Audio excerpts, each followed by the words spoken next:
तो दोस्तों, मैं हूं रोशन कुमार और अभी आप देख रहे हैं रिपब्लिक मीडिया 18।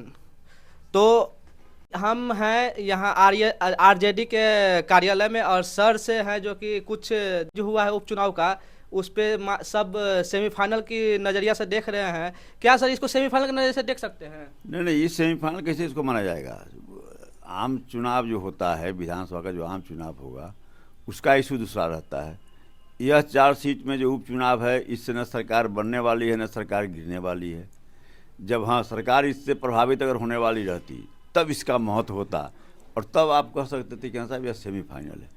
तो इसमें तो जो है सो कोई असर सरकार पर पड़ने वाला नहीं है, न सरकार गिरने जा रही है न सरकार पर कोई खतरा है, और न सरकार बनने जा रही है। नहीं, तो इसमें लोगों का कहना है कि जो अभी जो चुनाव है उपचुनाव इसी के आधार पे जो है रिजल्ट जो 2025 का आने वाला है। बिहार की जनता तेजस्वी जी को अगले मुख्यमंत्री के रूप में देखना चाहती है। अब यह 4 गो जो उपचुनाव है, इससे जो है सो बिहार की जनता का जो अरमान है या सपना है कि हाँ तेजस्वी जी मुख्यमंत्री बने, वह कोई उस पर इसका असर नहीं पड़ने वाला। इसलिए माने यह जो है सो कहना कि हाँ 25 से कोई मतलब नहीं। तो पहले देखिए सर, विकल्प नहीं था। अभी जो है आरजेडी और जेडीयू के अलावा भी जो है एक विकल्प आ चुकी है, प्रशांत किशोर का पार्टी। तो प्रशांत किशोर भी डंके की चोट पे कह रहा है कि हम जीतने जा रहे हैं 4 सीट। क्या ये कहाँ तक सही है? प्रशांत किशोर कोई फैक्टर नहीं है। प्रशांत किशोर कहाँ किसके लिए काम कर रहे हैं, किसके इशारे पर काम कर रहे हैं, यह जनता समझ चुकी है। इसलिए प्रशांत किशोर कोई फैक्टर यहाँ पर नहीं है।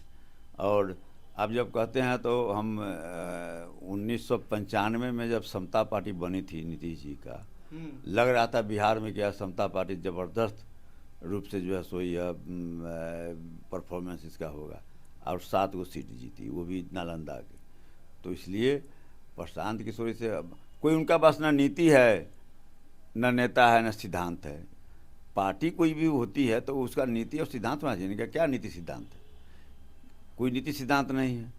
केवल एक ही माने अथी लेकर चल रहे हैं कि हाँ साहब भाजपा को कैसे जो है सो यहाँ पर ज़मीन मिले, कैसे जो है सो राजद को कमज़ोर करें, लालू जी के जनाधार जो है, तेजस्वी जी का जनाधार है, राजद जनाधार है, उसको हम कैसे कन्फ्यूज करके उसको जो है सो हम डाइवर्ट करें। सब लोग समझ रहा है। कल उपचुनाव का नतीजा आने वाला है सर, इस पे कितना सीट पे आप लोग कब्जा करने जा रहे हैं? 4 सीट पर हम लोग जीतने जा रहे हैं, जीतेंगे 4 सीट पर। तो अभी जो है सर बेलागंज हॉट सीट माना गया है, वहाँ से मनोरमा देवी जो है बोल रहा है कि पूर्ण रूप से वहाँ पे जो है कब्जा करने जा रही है सीट को। क्या लगता है इस पे सर, वो कब्जा कर पाएंगे सीट को? नहीं नहीं, सवाल ही नहीं है। और हॉट सीट तो जो है सो सब सीट हॉटे होता है, जो चुनाव होता है सब सीट हॉटे होता लेकिन है। सर बेलागंज में इस बार बहुत कुछ देखने को मिला भी है। नहीं नहीं, वो तो चुनाव में तो कुछ ना कुछ नया चीज़ आता ही है लोगों के सामने में, और जो है सो वो तो अंतिम तक तो जो है सो बोलबे ना करेंगे कि हाँ साहब हम जीत रहे हैं। और दूसरी बात यह है कि सर नीतीश कुमार अभी जो है एक गांव-गांव जा रहे हैं महिला से मिलने के लिए, क्योंकि शराबबंदी जो है इनका विफल हो रहा है। तो फिर से वो जो है महिला के बीच में जा रहे हैं ताकि ये शराबबंदी अगर वो लोग बोल दें हटाने के लिए, तो उनका कहना है कि अगर बोलेंगे तो हटा देंगे। क्या ये अगर हटा देते हैं तो क्या चुनाव में कुछ इसका प्रभाव पड़ेगा? देखिए, शराबबंदी जो है हम्म। वह राजद के दबाव पर हम्म। शराबबंदी लागू हुआ था। शराबबंदी लागू हुआ था उस समय महागठबंधन की सरकार थी। उसके पहले जब एनडीए की सरकार थी, भाजपा के साथ जब नीतीश जी थे, तो खुलेआम जो है सो सबसे माने आसान काम था शराब का दुकान खोलना। बिहार में जितना पान का दुकान नहीं, उससे ज़्यादा शराब का दुकान खुल गया था।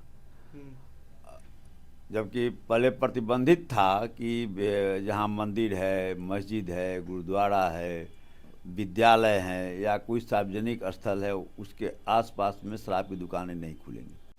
तो शराब तो सर अभी भी मिल रहा है, अब हर चौक चौराहा पे मिल रहा है। अब इससे तो कोई नकार नहीं सकता है। सरकार के संरक्षण में शराब का जो है सो अवैध कारोबार जो हो रहा है, सो शराब सरकार के संरक्षण में हो रहा है। आप देख रहे हैं कि जो भी पकड़े जा रहे हैं उसमें से अधिकांश जो है सो या तो भाजपा से जुड़े हुए हैं या जनता दल से जुड़े हुए हैं। तो इन्होंने आदत लगा दिया लोगों को शराब पीने का, और उसके बाद जो है सब शराबबंदी लागू किए राजद के दबाव में।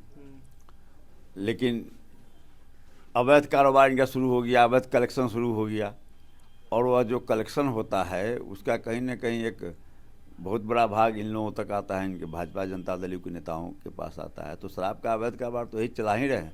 अगर जो है सो आप शराबबंदी लागू किए और फेलियर अगर हो रहा है तो यह आपकी विफलता है, आपको फिर रहने का अधिकार नहीं है, मुख्यमंत्री पद पर रहने का अधिकार नहीं है, फिर इस सरकार को माने एक क्षण भी यहाँ रहने का अधिकार नहीं है।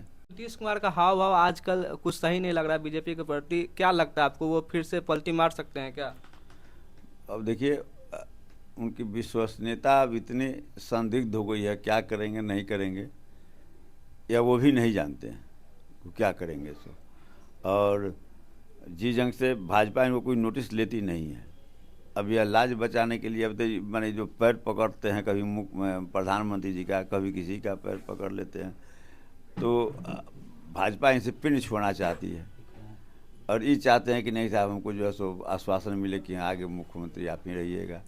उधर तो जब इनको तोड़ना था, नया नया गठबंधन बनाए थे, मैंने एनडीए में शामिल हुए थे, उस समय नेताओं का खूब बयान आता था कि हाँ साहब इन्हीं के नेतृत्व में चुनाव लड़ेंगे। अब तो वो बयान नहीं आ रहा है, तो जो है सो अब दबाव की भी राजनीति करते हैं। और नीतीश जी कितना स्वस्थ हैं ये भी एक सवाल लोगों के जहन में है कि आज जो नीतीश जी हैं कितना मानसिक रूप से स्वस्थ हैं, शारीरिक रूप से स्वस्थ हैं, वो भी एक सवाल लोगों के सामने है। चूँकि जो पिछले दिनों जो कुछ हरकत इनका जो लोगों ने देखा, इसलिए सवाल लोगों के दिल में उठ रहा है। अब कोई निर्णय नीतीश जी लेते हैं या कोई निर्णय जो है सो उनसे लिवाया जाता है, यह भी सवाल के घेरे में है। पहले नीतीश जी कभी भाषण देते थे केवल आंकड़े के लिए जो है ना वो ऐसे पुर्जा रखते थे आंकड़ा बताने के लिए, लेकिन कभी भी माने वह जो है सो लिखा हुआ नहीं पढ़ते थे भाषण। अब तो जो है सो राजद के खिलाफ में भी जो बोलना होता है कि 2005 के पहले कुछ था जी, ये भी लिखे हुए पढ़ते हैं। अब बताइए यह स्थिति है।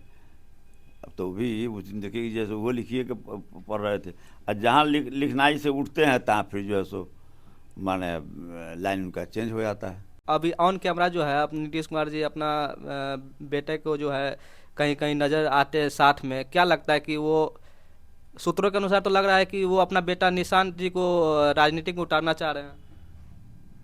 अब वह तो उनका निजी मामला है। अब तो राजनीति में या जिस क्षेत्र में कोई जाना चाहे तो वह तो व्यक्तिगत लोगों का निर्णय होता है, जिसको जो क्षेत्र पसंद है। अगर उनका लड़का अगर राजनीति में अगर आना चाहता है, इससे क्या बिहार की जनता एक्सेप्ट करेगी या चुनाव पे क्या इसका प्रभाव पड़ेगा? नहीं वो तो देखिए अब जनता जिसको स्वीकार करे।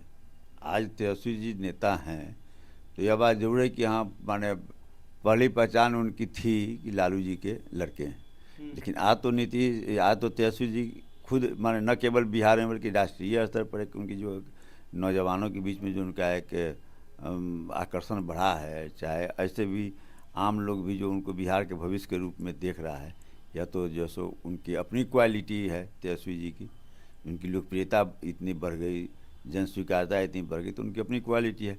अब उसके बाद आना अलग बात है। बहुत से नेता के लड़के आए राजनीति में, बहुत जो है सो आगे बढ़े, बहुत जो है सो कहाँ चले गए कोई पता नहीं। बिहार की जनता तेजस्वी जी में अपना भविष्य देख रही है।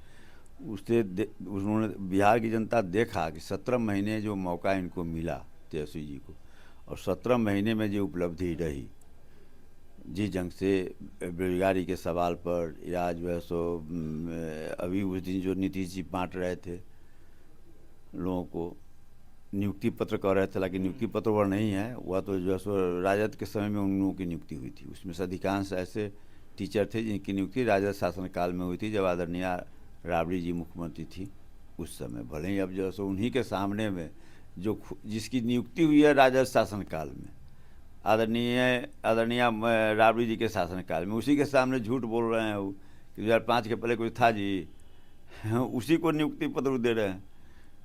तो इसलिए अब बिहार की जनता 17 महीने में देख चुकी है कि हाँ साहब बिहार के बारे में सोचने वाले नेता कौन है, युवाओं के बारे में कौन सोचता है, किसानों के बारे में कौन सोचता है, कौन जो है सो शिक्षा पर जोर दे रहा है, स्वास्थ्य पर जोर दे रहा है, किसानों के सवाल पर जोर दे रहा है, किसके एजेंडा में यह है।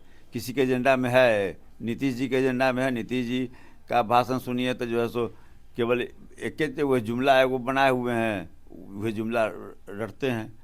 लेकिन भाजपा के नेता किसी का प्रधानमंत्री का ही भाषण सुने, बेरोजगारी पर बोलते हुए, शिक्षा पर बोलते हुए, किसानों के सवाल पर बोलते हुए। लेकिन एकमात्र नेता जो है सो तेजस्वी जी हैं, जो इन सवालों के लोगों से जुड़े हुए जो सवाल हैं उसको लेकर जो है सो उठाते रहे हैं, लड़ते रहे हैं। मौका मिला तो जो है सो अपने संकल्प के अनुसार काम भी करने का काम किया। तो देख सकते हैं अभी जो है सर जो है अब चुनाव से आने से पहले जो है क्या इनका बयान रहा है। और मेरे साथ बने रहिए, अभी कल चुनाव का रिजल्ट आने वाला, उसके बाद फिर एक बार आएंगे। और तब तक के लिए धन्यवाद।